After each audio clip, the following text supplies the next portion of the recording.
ได้พวก Maybe เขา I would you please stand up and we'll sing an annual award together. เขาจะร้องเพลง2 เพลงนะคำอธิษฐานแล้วก็มอบทุกสิ่งต่อพระเยซู Good. Sing 2 songs.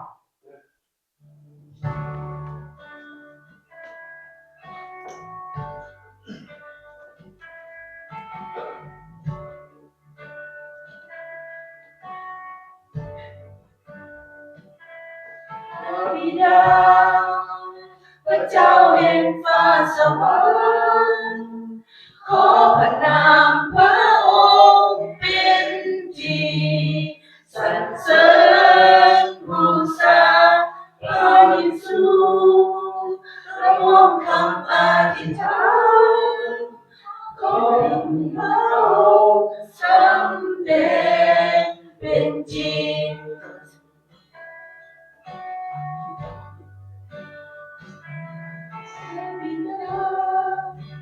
พระเจ้าแห่งฟ้าสวรรค์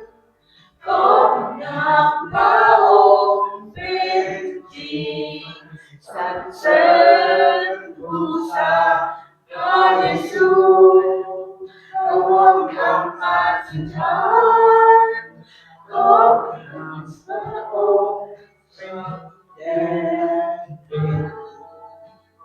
ขอพระนามพระองค์สำเร็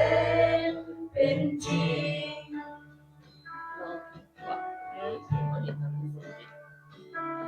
ให้แผ่นดินพระองค์มาตั้งอยู่กลางกายเราให้พระใจพระองค์เป็นจริงในเราในสวรรค์นั้นเป็นเช่นไรให้แผ่นดินโลกเป็นไปอย่างนั้นให้พระเกียรติเป็นของพระองค์พระเจ้านิรันดร์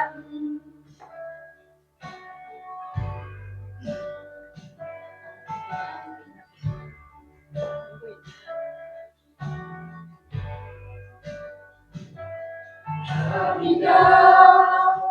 พระเจ้าแห่งฟ้าสวรรค์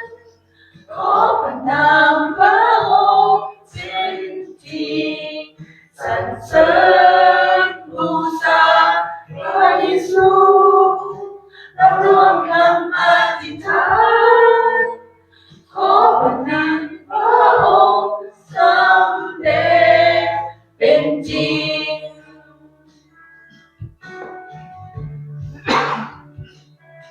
ให้แผ่นดินพ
ผ่นดินโลกเป็นไปอย่างนั้น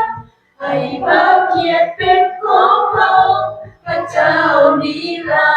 นดร์ให้สวรรค์นั้นเป็นเช่นใดให้แผ่นดินโลกเป็นไปอย่างนั้นให้พระเกียรติเป็นของพระองค์พระเจ้านิรันดร์ขอบคุณพระเจ้าขอให้เสียงเพลงนี้เป็นที่ถวายเกียรติแก่องค์พระผู้เป็นเจ้า Praise and that honor our Lord. เพลงต่อไปเป็นเพลงข้ามอบทุกสิ่งแก่พระเยซู Next song is Give Everything to Jesus.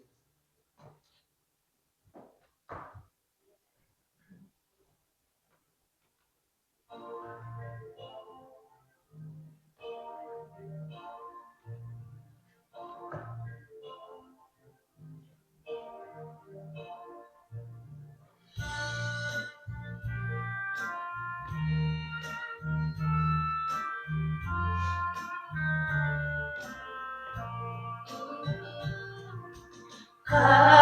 มอบทุกสิ่งแก่พระเยซูยอมถวายหมดด้วยเต็มใจข้าจะรักและพึงพระเยซูต่อพระพักของพระผู้ไทยมอบทุกสิ่งทุกอย่างมอบทุกสิ่งทุกอย่างมอบถวายรักแก่พระเยซูผู้พ้นสำลาลางข้ามอบทุกสิ่งแก่พระเยซูน้อมข้ามต่อพระประทานความสุขโลกนี้ข้ายอมทิ้มแล้วขอพระองค์ทรงโปรดหักข้ามอบทุกสิ่งทุกอย่างมอบทุกสิ่งทุกอย่างมอบถวายหมดแก่พระเยซูผู้พ้นสำลาลางข้ามอบทุกสิ่งแก่พระเยซูขอให้ข้าเป็นของพระองค์ขอให้ข้าวิญญาณสถิตอยู่นำผู้ข้าตามดังประสงค์มอบทุกสิ่งทุกอย่างมอบทุกสิ่งทุกอย่างมอบถวายหมดแก่พระเยซูผู้พ้นสำลาลางข้ามอบทุกสิ่งแก่พระเยซูมอบถวายใจนาขอพูดให้ความหาและลิทากาพระพรทองเทลงมามอบทุกสิ่งทุกอย่างมอบทุกสิ่งทุกอย่างมอบถวายหมดแก่พระเยซูผู้พ้นสำลาลาง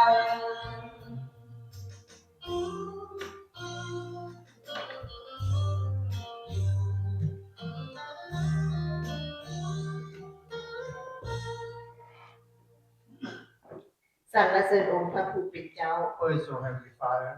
พระนามของพระองค์เป็นพระนามที่สัตย์ซื่อและเที่ยงธรรม Your name are the truth, เป็นพระนามเดียวที่ลูกเคารพและบูชา and it's the only name that we worship, เป็นพระนามที่เป็นกำบังของลูก and the name that we look upon, เป็นพระนามเดียวที่ปกปักรักษาลูก and the only name that protects us. ลูกขอบพระคุณพระองค์ในวันนี้ I'd like to give you thanks for today. พระองค์ได้ประทานชีวิตใหม่ให้ลูกในวันนี้ It's new life that you have given us today. ให้ลูกได้เข้ามานมัสการองค์พระผู้เป็นเจ้า That you have called us in here to worship you. พระเจ้าพระบิดา Heavenly Father, ขอพระวิญญาณบริสุทธิ์ทรงสวมทับพวกลูกในห้องนมัสการนี้ may the Holy Spirit cover each and every one of us in this room today. ประทานแสงสว่างของพระองค์ลงมาในท่ามกลางของพวกลูกด้วยเถิด Give us your guiding light. ในสวรรค์เป็นอย่างไรขอให้แผ่นดินโลกเป็นอย่างนั้น Whatever heaven is like, let it be the same as on earth. และลูกเชื่อว่าพระองค์จะเปิดจิตใจของลูกให้เข้าใจพระธรรมที่ลึกลับขององค์พระผู้เป็นเจ้า And we know that you will open all of our hearts that we understand your message. ลูกสรรเสริญลูกขอบพระคุณในพระนามพระเยซูคริสต์เจ้าเอเมน We praise and we thank you. In Jesus' name, our Lord. Amen. ขอเชิญทุกคนนั่งลง And please sit down. ต่อไปอ่านพระคัมภีร์ภาษาอังกฤษอ่านภาษาลาวน้อย We're going to have scripture readings. In English, practice the Bible, please. And in loud is goodbye. This is real quick cool.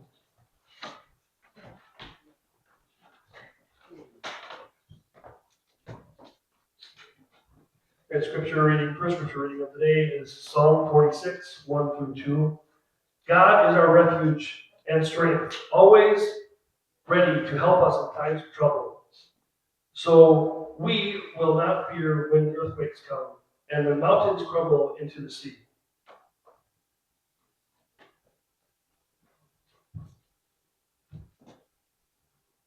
Second scripture reading for today is Hebrews 13, 5 through 6. Don't love money, be satisfied with what you have. For God has said, I will never fail you, I will never abandon you. So we can say with confidence, the Lord is my helper, and I will have no fear.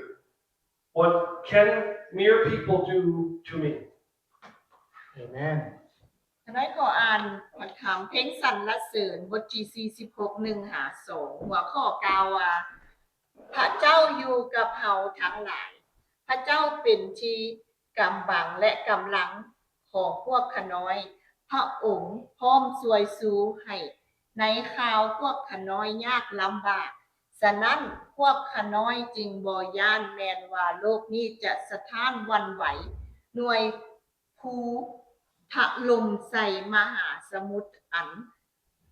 ลึกก็ตาม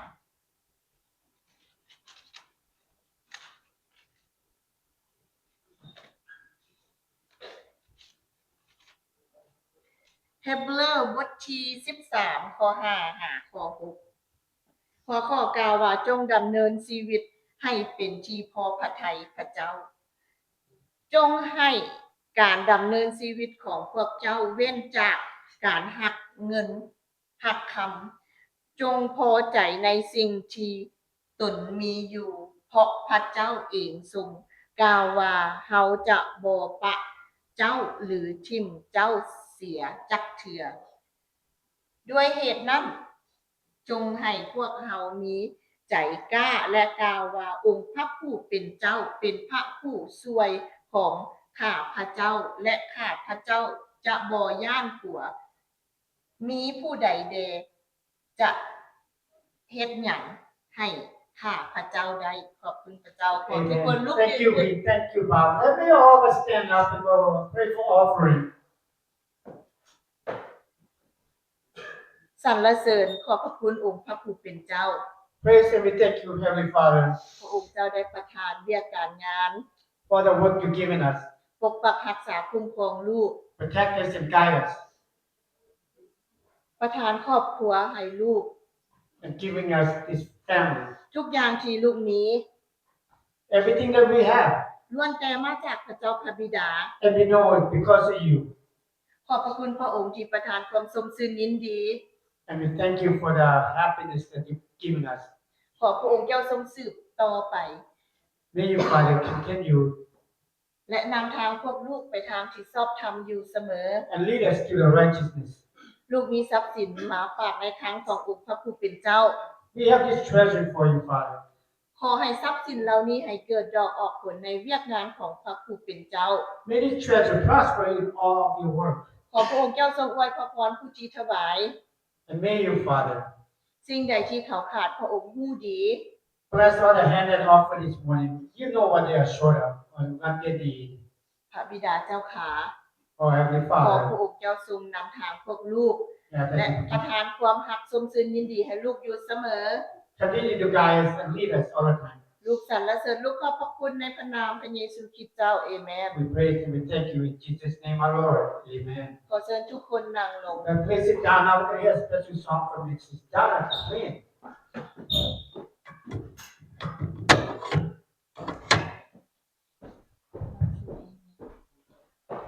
ให้ลองได้ก็ลองนำกันเลยพี่น้องชื่อเพลงว่าร่วมกันกับพระเจ้า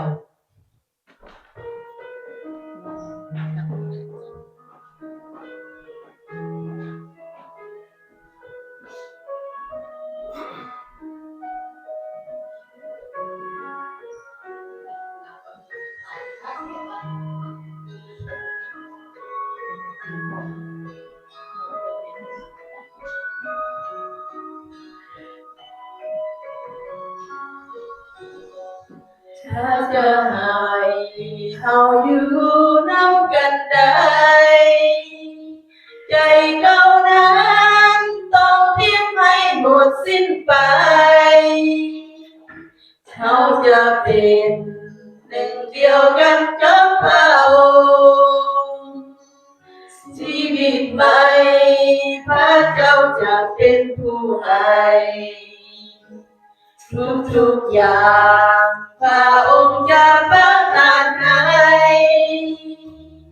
ต่อจากนี้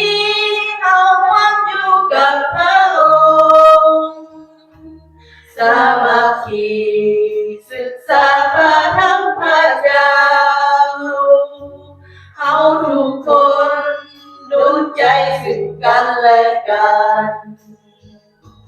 ขอพระองค์ทรงเป็นแบบอย่างให้เราก่อนพระองค์ทรงมอบแรงงานที่สำคัญนั้นให้ทุกคนที่ได้รับแล้วชีวิตใหม่จากพระเจ้าเพื่อนำพาผู้อื่นมาเชื่อในพระองค์ขอพระองค์นั้นทรงหาพวกเราก่อนสมควรแล้วที่เราจะร่วมมือร่วมใจถ้าเราเป็นหนึ่งเดียวกันใจเราจะได้ไปอยู่โลกใหม่เราทุกคนจะมีความสุขส่วนนิรันดร์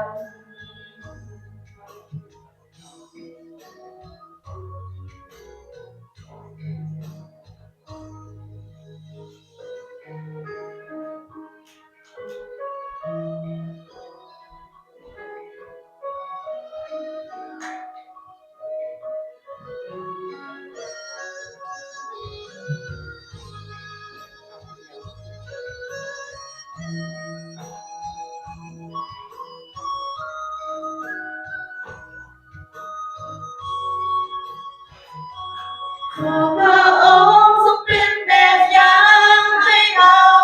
ก่อนพระองค์ทรงมอบแรงงานที่สำคัญนั้นให้ทุกคนที่ได้รับแล้วชีวิตใหม่จากพระเจ้าเพื่อนำพาผู้อื่นมาเชื่อในพระองค์พระองค์นั้นทรงหาพวกเราก่อนสมควรแล้วที่เราจะร่วมมือร่วมใจถ้าเราเป็นหนึ่งเดียวกันใจเราจะได้ไปอยู่โลกใหม่เราทุกคนจะมีความสุขส่วนนิรันดร์เขาทุกคนจะมีความสุขส่วนนิรันดร์ว้าวขอพระเจ้าอวยพรต่อไปขอเชิญอาจารย์ทุกทีขึ้นเทศนา Ah, that's beautiful. Now to hear a message from a pastor.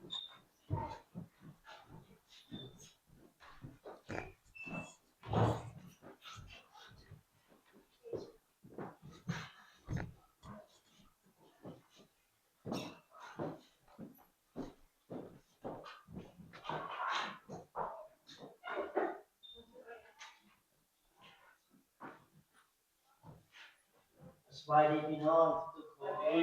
Somebody, Good afternoon, church. good afternoon. Welcome to everyone in here. Come to join us to worship today. พ่อแม่พี่น้องที่รักขอให้พวกเรามีความซื่อสัตย์ดีในการที่เข้ามานมัสการพระเจ้าร่วมกัน My beloved, may all of us in here please rejoice to worship God together today. มื้อนี้เป็นอาทิตย์สุดท้ายของเดือน1เนาะปี2026คุณพี่น้องเวลาไปไวที่สุดเลย Today is the last Sunday in the month of January 2026. The time flies very fast. It is true. Almost the end of the month already. ส่วนนั้นอาจารย์ที่ขอให้พี่น้องทุกๆคนให้ใช้เวลากับพระเจ้าเป็นหลายคือของพี่น้อง So that I would like to ask all of you, please spend your time more and more with God every day. Amen. อาจารย์ไม่ได้สังเกตเบิ่งคนที่โทรหาตำรวจแม่นคนมีปัญหาขอให้พระเจ้าช่วยเหลืออย่างนี้ I noticed this. The people who call the police are the people who have trouble ask the police for help. It is true. Very true. คริสเตียนของเขาคือกันพี่น้องคริสเตียนผู้ที่ห้องให้หาพระเจ้าเป็นคริสเตียนผู้ที่มีปัญหาขอความช่วยเหลือจากพระเจ้า Christians are the same thing. The Christian who call up to God and cry up to God are the Christian who have trouble and issue. Ask God for help. เป็นอย่างอาจารย์ที่บอกแบบนี้พี่น้อง Why I mentions about this เพราะว่าอาจารย์ทวนขึ้นชีวิตของอาจารย์ Because I review myself อาจารย์เพชรบัพติศมาปี1982 I was baptized in the year of 1982 หลังจากนั้นแล้วอาจารย์แลนนี้จากพระเจ้าจักกี่ปีจนลืมแล้ว So after that I ran away from God so many years. I don't know how many years I ran away from God. หลังจากที่อาจารย์แลนนี้จากพระเจ้าแล้วปัญหาเข้ามาในชีวิตของอาจารย์ความยุ่งยากลำบากเข้ามาในชีวิตของอาจารย์อาจารย์จนทำอะไรเป็นหลายคน After I ran away from God, the big storm came to my life. The problem came to my life. A lot of issues came to my life. I cannot handle that. Too much for me. และอาจารย์เป็นยังไงอาจารย์จึงห้องถึงหาพระเจ้าห้องให้หาพระเจ้าพระเจ้าช่วยเหลืออาจารย์ I call up to the Lord and cry up to the Lord. Ask Him to help me to save my life. ดังนั้นพี่น้องที่รักของพระเจ้าอาจารย์ขอพระคุณพระเจ้าที่พระองค์ยังสลับรับฟังคำห้องขอของอาจารย์ But I thank you God has yet answered my question I asked Him. ดังนั้นวันนี้อาจารย์จึงอยากเป็นวิญญาณพิเศษให้กับพี่น้องเพื่อพี่น้องจะได้คู่จับอย่างแน่นอน So today I would like to be a witness for all of you for you to understand อาจารย์อยากบอกพี่น้องทุกๆคนพระเจ้าอยู่กับพี่น้องทุกๆมื้อ I would like to tell all of you God is with you every day พระเจ้าจะบ่หนีจากพี่น้องเป็นเด็ดขาด God will not leave all of you เพราะว่าอย่างเพราะว่าถ้าพระเจ้าบ่อยู่นำอาจารย์จะบ่มีโอกาสให้เขามาหาพระเจ้า Because if God was not with me I didn't have a chance to come to God again นี่แหละพ่อแม่พี่น้องเป็นสำคัญที่สุดให้พี่น้องได้เข้าใจว่าพระเจ้าอยู่กับพวกเราทุกคนและทุกๆวัน So I would like all of you to understand this God is with all of us every day until the end of life in this world Amen Let us pray พระเจ้าพระบิดาผู้รู้โมทนาสรรเสริญและขอบพระคุณพระองค์ที่พระองค์ทรงอยู่กับผู้รู้ทุกๆวัน Father we give thanks to you and praise to you that you be with us every day ขอบพระคุณสำหรับการช่วยเหลือของพระองค์ขอความเป็นเมตตาของพระองค์ Thank you for your help love and mercy to all of us ขอบคุณสำหรับความดีของพระองค์ Thank you for your goodness พระองค์ทรงเห็นการกระทำของเราทุกๆวัน to see what we are doing every day ขอบคุณสำหรับพระวิญญาณบริสุทธิ์ของพระองค์เจ้าทรงนำพาและช่วยเหลือพวกเราปกป้องรักษาคุ้มครองทุกๆคนอยู่ที่นี่ด้วยเถิด Thank you for the Holy Spirit to guide us every day and help us every day protect all of us in here ขอบคุณสรรเสริญและการยกให้ในพระนามพระองค์พระมหาเยซูคริสต์เจ้า Amen We pray together in your name Jesus Christ our Lord Amen วันนี้อาจารย์จะแบ่งปันเกี่ยวกับเรื่องพระเจ้าจะบ่หนีจากพวกเรา Today I will share about God will never leave us อาจารย์จะเริ่มอยู่ในพระคัมภีร์ฮีบรูบทที่13ข้อที่5ว่าอย่างนี้ I will begin in the book of Hebrew chapter 13 verse 5ฟังกันครับพี่น้องเด้อจงให้การดำเนินชีวิตของพวกเจ้าเว้นจากการหักเงินหักคำจงพอใจในสิ่งที่ตนมีอยู่เพราะพระเจ้าเองทรงกล่าวว่า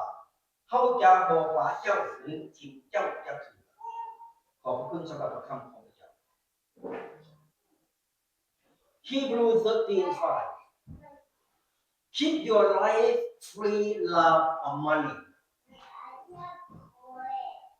and be content with what you have for he has said I will never leave you nor forsake you โอเคพระคัมภีร์ในวันนี้เนี่ยได้บอกถึง2อย่างพี่น้อง The scripture today talks about two things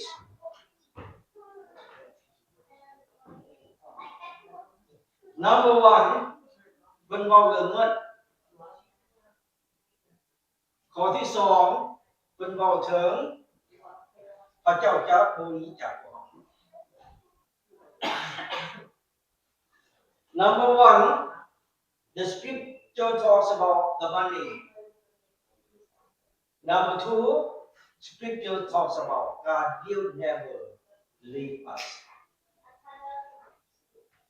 วันนี้มาบอกในข้อที่1สักก่อนครับพี่น้องเนาะ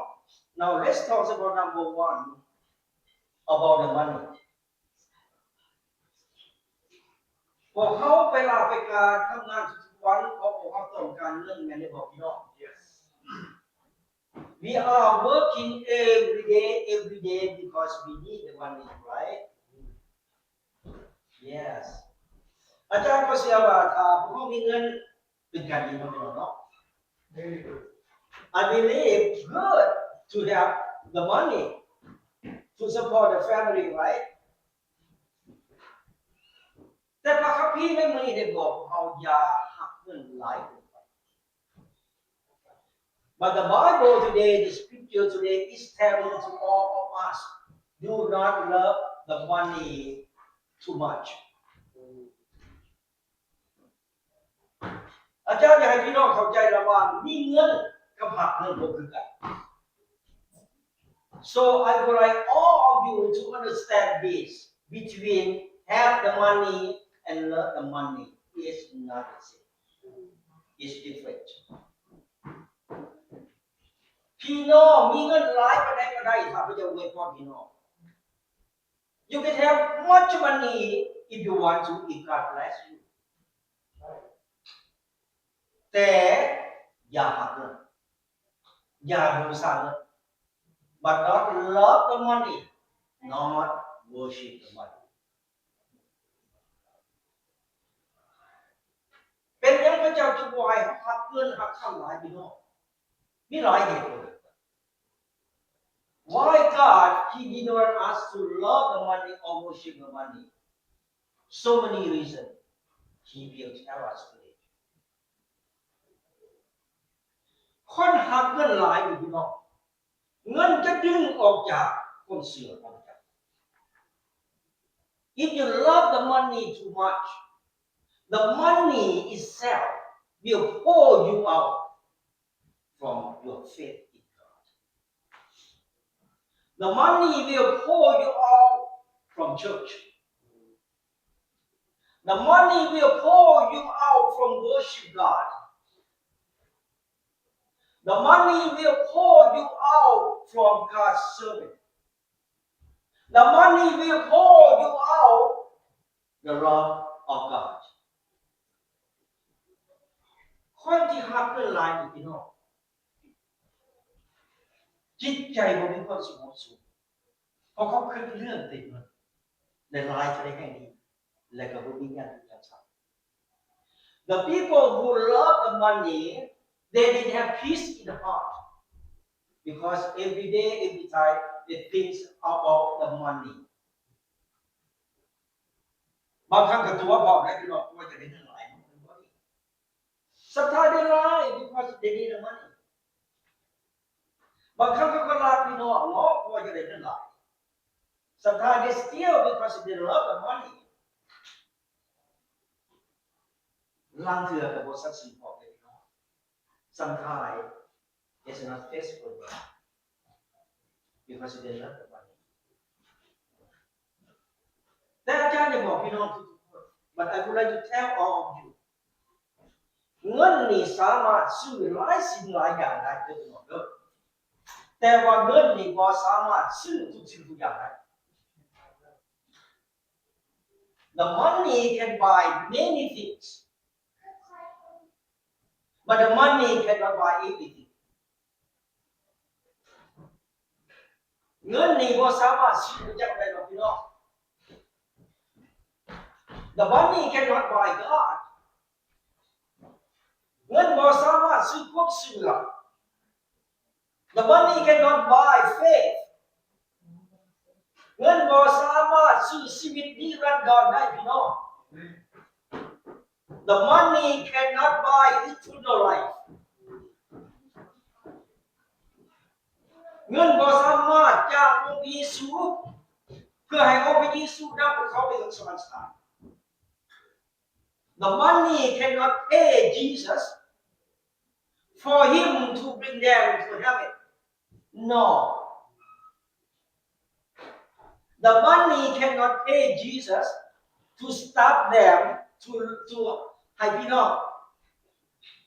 love people and helping people. Sorry about this mixed up. The money cannot pay Jesus to stop loving people and helping people. No. แต่องค์พระเยซูอยากได้ใจของเราหักองค์หลายกว่าหักเงินนะครับ But the Lord God Jesus He wants our heart love Him more than the money พระองค์พระเยซูสำคัญกว่าเงินกว่าคำในชีวิตของพี่น้อง because Jesus he is so important more than the money that we have พระองค์พระเยซูเท่านั้นแหละพี่น้องที่จะเฮ็ดให้พี่น้องมีชีวิตที่สดชื่นแจ่มใสบ่เป็นเงิน because Jesus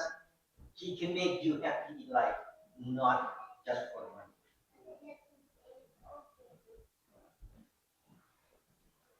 ดังนั้นพ่อแม่พี่น้องที่รักของพระเจ้าวันนี้มาบอกในข้อที่2พระเจ้าจะบ่หนีจากพวกเรา Now let's talk about number 2 God will never leave us พ่อแม่พี่น้องที่รัก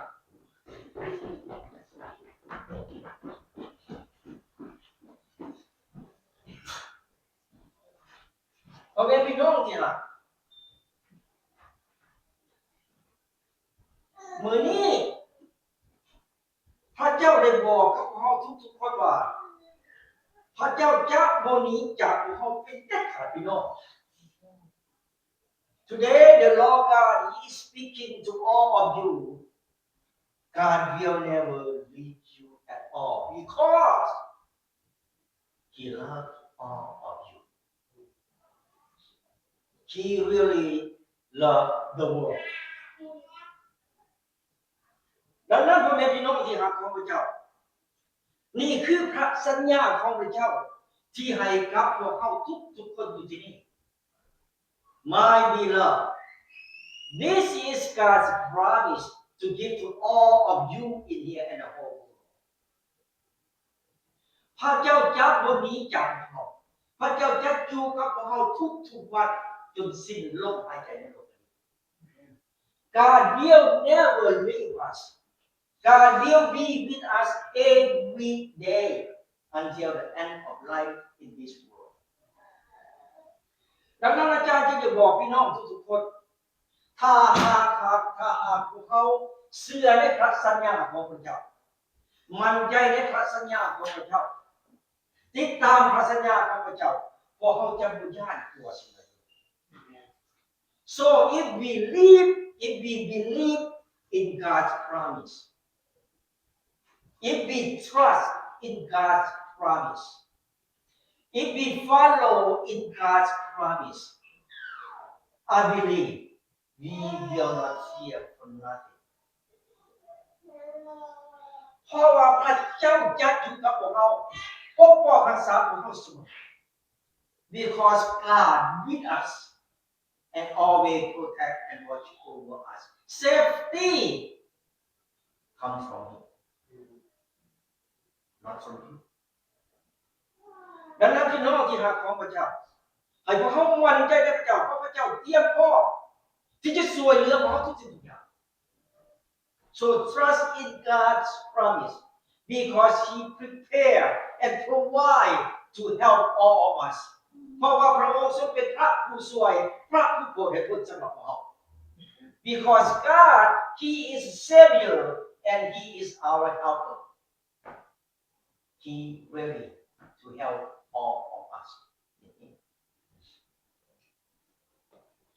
วันนี้ให้พี่น้องได้เปิดไว้ในพระคัมภีร์เพลงสรรเสริญบทที่46ข้อที่1ข้อที่2 Now please turn to the book of Psalm chapter 46 verse 1 to 2หัวข้อกล่าวว่าพระเจ้าอยู่กับพวกเรา Said God is with us ข้อที่1เพิ่นกล่าวว่าพระเจ้าเป็นที่กำบังและกำลังของพวกข้าน้อยพระองค์ช่วยพระองค์พ่อช่วยสูงในข้าวพวกข้าน้อยยากนำข้อที่2ฉะนั้นพวกข้าน้อยจึงบ่ย้านแม่นว่าโลกนี้สะท้านหวั่นไหวหน่วยผู้ถล่มใส่มหาสมุทรอันลึกกว่า Psalm 46 1 to 2 God is with us Number 1, God is our refuge and strength, a very present help in trouble. Number 2, therefore we will not fear, though the earth give away, though the mountain be moved into the heart of the sea. Thank you for the word of God. พ่อแม่พี่น้องนี่นะดาวิดนี่นะได้เกิดก่อนพวกเขา 2,000 กว่าปีก่อน David he was born before us more than 2,000 years ago. ดาวิดเห็นความยิ่งใหญ่ของพระเจ้าก่อนเรา He saw the power of God, the greatness of God before us. เราเห็นเราเชื่อมั่นในพระเจ้าก่อนเขาและเราเชื่อว่าพระเจ้าอยู่กับเขาอยู่กับดาวิดก่อนของเขาทั้งหมด that he believed that he know God before us and trust in God before all of us in here พอดาวิดเห็นว่าพระเจ้าเนี่ยเหนือกว่าทุกสิ่งทุกอย่างทั้งแผ่นดินโลกและในสวรรค์ because David he knows about and he understands that God above with everything on earth and in the heaven ดาวิดได้ใช้ชนะทุกสิ่งทุกอย่างเพราะเราเข้าใจว่าพระเจ้าอยู่กับเรา David he defeated so many things because he understand and he knew God is with him ดังนั้นดาวิดจึงเขียนพระคัมภีร์นี้ออกมาเพื่อให้ทุกคนในปัจจุบันได้ปฏิบัติตาม so that David he brought the Psalm, the book of Psalm, for us to follow, for us to understand and know God better, to believe in God, to trust in God, and to understand that God is with us every day. ดังนั้นดาวิดจึงบอกว่าถึงแม้ว่าโลกนี้จะสั่นสะเทือนไหวไปได้ก็ตามถึงว่าผู้นี้จะพังลงน้ำทะเลเลิกไปได้ก็ตามเพิ่นบ่ยากเพราะเพิ่นรู้ว่าพระเจ้าTherefore, David said, doesn't matter. The world is shaking. The mountain fall into the deep sea. He's still not afraid of nothing because he knows that, he understands that God is with him to protect him. พระเจ้าเปรียบเหมือนกำแพงที่หนาแน่นถาวรที่ป้องกันชีวิตของดาวิด He understands that God compared as great wall.to protect to all of his people who believe in him. Amen, you know. ดังนั้นมื้อนี้นี่พี่น้องที่รักของพระเจ้าให้พวกเขามีความเชื่อเหมือนกับดาวิดได้เชื่อในสมัยที่มีชีวิต So may all of us in here, my dear brother and sister, may us all of here trust in God, believe in God as Jesus he believed. เพื่ออย่างเพื่อพระเจ้าจะได้ปกป้องรักษาพวกเราเหมือนกับพระเจ้าปกป้องรักษาดาวิด Because God will protect us as he protect David. Okay? วันนี้อาจารย์จะให้พี่น้องได้นึกถึงพระคัมภีร์ปฐมกาลบทที่7ข้อที่1I would like all of you to think about the book of Genesis chapter 7 verse 1, in beginning in verse 1. เพิ่นเว้าเรื่องหยังเพิ่นเว้าเรื่องโนอาห์พี่น้องเคยได้ยินประวัติของโนอาห์บ่ Do you know about the story of Noah? If you read the Bible, you know. Noah เป็นใครพี่น้อง Who was Noah?โนอาห์เราเป็นคนที่เชื่อพระเจ้าหลายที่สุดเลยพี่น้องเราเห็นทุกสิ่งทุกอย่างตามคำสั่งของพระเจ้าแล้วเรามั่นใจว่าพระเจ้าอยู่กับเราโนอาห์ he trusts in God he has strong in faith with God he follow everything God's command he believe God's always with him พระเจ้าได้เฮ็ดให้น้ำท่วมพี่น้อง God made the flood on earth เครือของโนอาห์พี่น้องฟูกอยู่ทั้งด้านน้ำเป็นเวลา40 วัน 40 คืน Noah's ark flow on the water for 40 days and 40 nights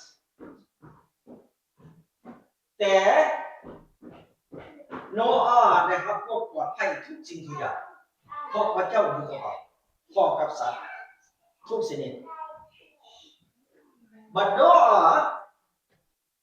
and his family was saved and all kind of animals were saved because God was with them. God took care of them. God saved their life. ดังนั้นพ่อแม่พี่น้องที่รักของพระเจ้าบทเรียนในวันนี้เป็นบทเรียนที่ดีให้กับเราทุกคน My beloved, today is a very good lesson for all of us in here.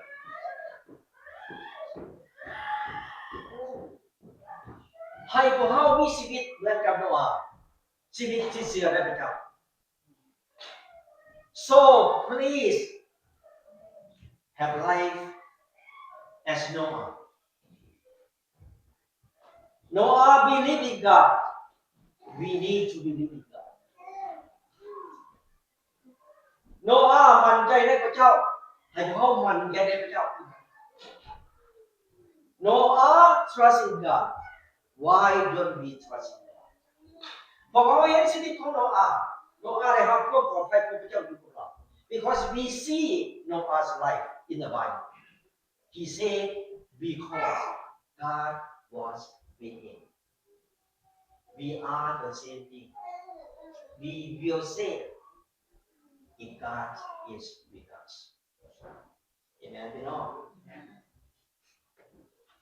บัดนี้ให้พี่น้อง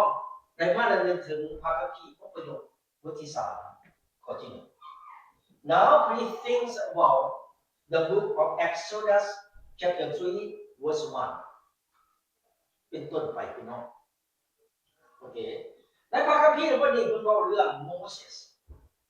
พี่น้องเคยได้ยินเรื่องโมเสสบ่นี่ This scripture talks about Moses.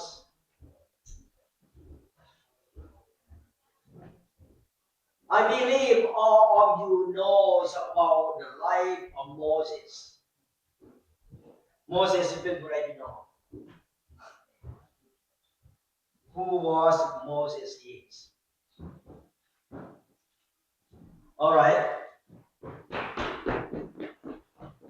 พระเจ้าพี่น้องได้ยินเสียงของประชาชนของพระเจ้าห้องให้ขึ้นหาพระองค์เพื่อขอความช่วยเหลือจากพระองค์เพราะเขาเจ้ามีปัญหาเป็นพระอาจารย์ของปฏิบัติเนาะ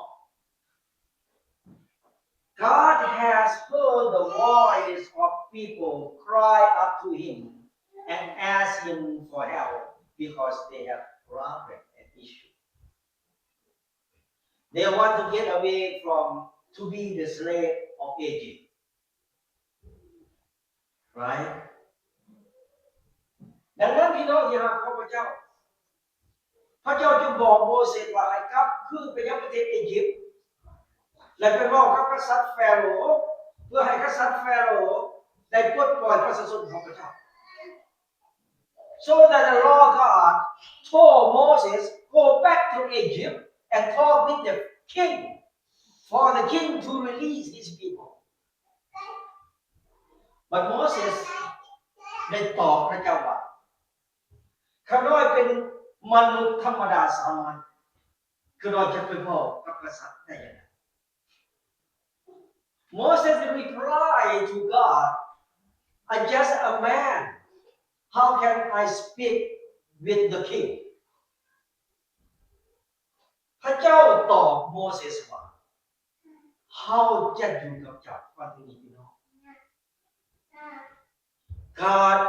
replied to Moses, I will be with you. Right? God said, I will be with you. แสดงว่าอย่างไรแสดงว่าพระเจ้าบอกว่า เขามีอำนาจหลายกว่ากษัตริย์เหนือกษัตริย์ใดๆในโลกนี้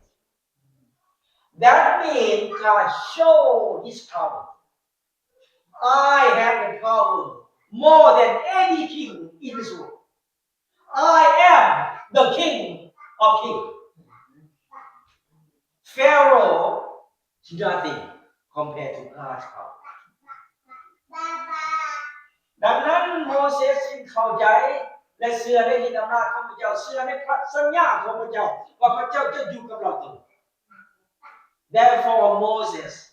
he trust in God's power and believe of God's promise. God will be with him. God will be with you right now. God will give you all of His power to each one of you in here. You will defeat everything who will come against you. Nothing, not any man to come to destroy you. God is with you. โมเสสกลับขึ้นไปหาพระเจ้ากลับขึ้นไปยังประเทศอียิปต์แต่นำประชาชนของพระเจ้าออกมาด้วยความปลอดภัย Moses went back to Egypt and took his people, God's people, out of Egypt. Be safe. พระเจ้าได้นำเอาพวกเขาออกมาจากความบาปและความปลอดภัยทุกประการ The Lord God, He brought us out from the sin. We are saved right now. Who did that? Only one up there can help you. Only the power of God can save your life. Not anyone else in the world. Not yourself. That's for real and for true. ดังนั้นให้พี่น้องที่รักของพระเจ้าให้พี่น้องมันเข้ามาหาพระเจ้าเพื่อพี่น้องจะได้มีอำนาจในพลังของพระเจ้าอยู่กับพี่น้อง So please pay attention. Please attend to come to the church, to listen to the word of God. For God will give you His power. Do not forget this. Come to the Lord because He is the one who will save your life and protect your life. Amen, พี่น้องโอเค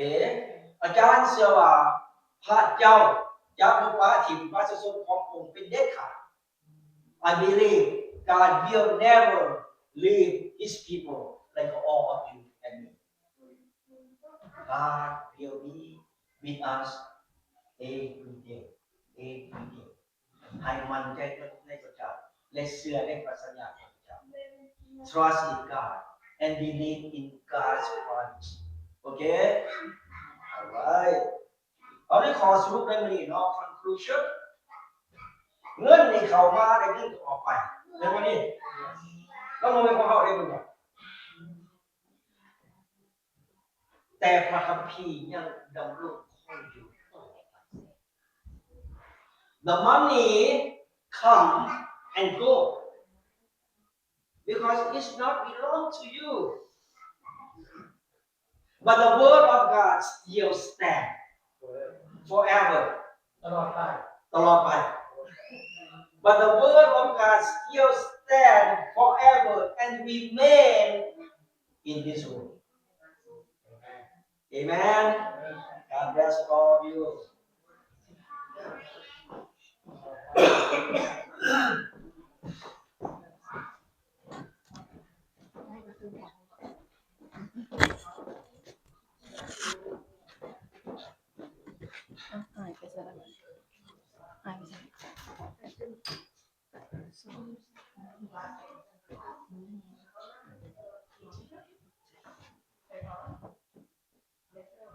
ขอทุกคนลุกยืนขึ้นร้องเพลงนมัสการพระเจ้าร่วมกัน Please all stand up if you are able to sing and honor our Lord together.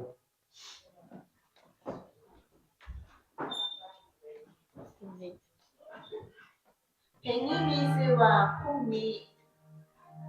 มื้ออื่น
หวั่นไม่กลัว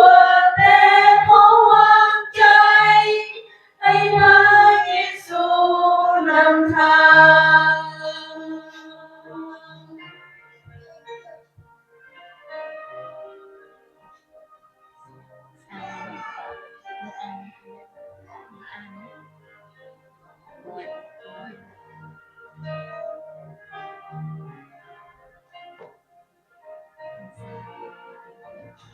ได้รู้เราจะได้พบความสุขหรือเราจะต้องทุกข์เท่าไรคงไม่อาจทำให้เป็นเหมือนที่เราตั้งใจ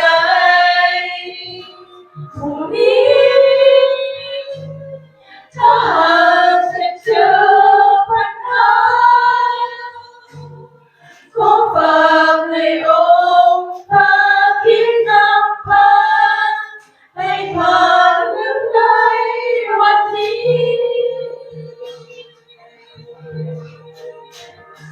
พรุ่งนี้แม้อาจจะดีจะร้ายไม่หวั่นไม่กลัวแต่ขอวางใจให้พระเยซูนำทาง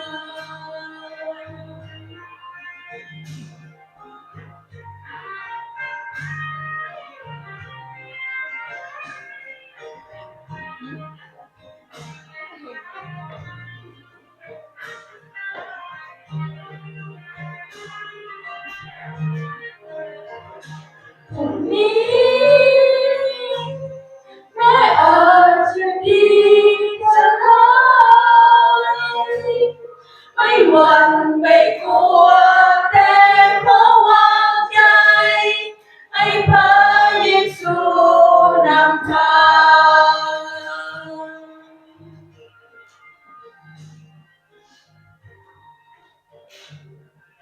ขอบคุณพระเจ้าขอให้เสียงเพลงนี้เป็นที่ถวายแด่องค์พระผู้เป็นเจ้า Praise and honor our Lord. This song, honor our ขอ Lord. ให้เฮาร่วมใจสงบจิตใจและนึกถึงพระเจ้าอธิษฐานร่วมกัน Let us all bow our heads and let's pray together. สรรเสริญองค์พระผู้เป็นเจ้า Praise Heavenly Father. พระนามของพระองค์เป็นพระนามที่แสนดี Your name are the righteous name. เป็นพระนามที่มีความทรงซึ้งยินดี The name of joy เป็นพระนามเดียวที่ลูกเคารพและบูชา and the only name that we worship. ขอบพระคุณพระองค์ในวันนี้ We'd like to give you thanks for today, พระองค์ได้พรพระคำอันที่ลึกลับของพระองค์เจ้า that you have feeding us with the message. ขอให้พระคำนี้ซึมซับเข้าไปในจิตใจของลูก Let this message that we learned today plant in our heart. และขอพระวิญญาณบริสุทธิ์ทรงสวมทับพวกลูกในห้องนมัสการนี้ And may the Holy Spirit cover each and every one of us in this room today. ขอพระองค์เจ้าทรงไฟพระวิญญาณลงมาในห้องนมัสการนี้ And may you, Father, send down the light, the Spirit down to us ทรงสู่จิตใจของพวกลูกผู้ที่อ่อนแอ and lift us up ให้ลูกได้เห็นแสงสว่างอันที่แห่งกล้าขององค์พระผู้เป็นเจ้า and let us see all the guiding light. แต่ต้องพวกลูกทุกคนแต่ต้องจิตใจพวกลูกพระองค์เจ้าค่ะ Reach out and touch each and every one of us. เสริมกำลังและเพิ่มความเชื่อของลูกให้เข้มแข็ง Lift us up and give us more that we understand you and willing to serve you. ขอพระองค์เจ้าทรงนำทางลูกนำชีวิตประจำวัน And we ask that you would guide us each and every day as we go through our daily life ไปทางที่ชอบทำอยู่เสมอ and lead us to the righteousness. ปกปักรักษาคุ้มครองลูกออกจากมารซาตานสิ่งชั่วร้ายใด And we ask that you take us out of that temptation. ๆ ลูกขอบพระคุณและสรรเสริญในพระนามพระเยซูคริสต์เจ้าเอเมน We thank you in Jesus' name, our Lord. Amen. ต่อไปขอเชิญอาจารย์คุณเพลง Now here, close prayer from our pastor.